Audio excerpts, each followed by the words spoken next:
In the Bible, there's a true story about a boy named David. Can you say David? David! David's brothers were soldiers fighting in the Israelite army. David was not a soldier, but he was a shepherd. One day, he was taking food to his brothers when he heard a giant named Goliath shouting from the enemy army. Every day, Goliath would shout for someone to fight him, but the Israelite army would run away scared. David told the king, "Now fight Goliath, God will help me." The king put all of his armor on David, and David tried walking around in it, but he wasn't used to the armor.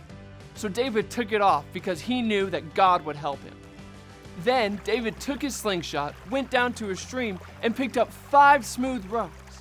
Boys and girls, can you pretend to pick up 5 rocks like David did? Count with me. 1, 2, 3, 4, 5. That's it. Now the giant saw David and shouted mean things at him. But David said, "You are coming to fight against me with a sword, a spear, and a javelin. But I'm coming against you in the name of the Lord who rules over all. This day the Lord will give me the victory over you." Then David put a rock in his slingshot and began to swing it around and around. Let me see you all pretend to swing your slingshot in the air. That's it! David slung a rock through the air and it hit Goliath in the head. Goliath fell to the ground with a great big thud and died.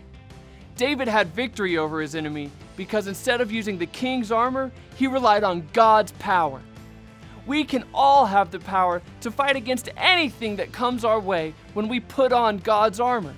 The belt of truth, the armor of godliness, the good news boots, the shield of faith, the helmet of salvation, and the sword of the Spirit.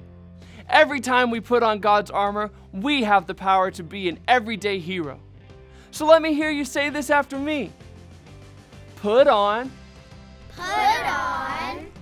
God's armor. You've got it. When you put on God's armor and pray, you'll be strong enough to stand up to any evil that comes your way.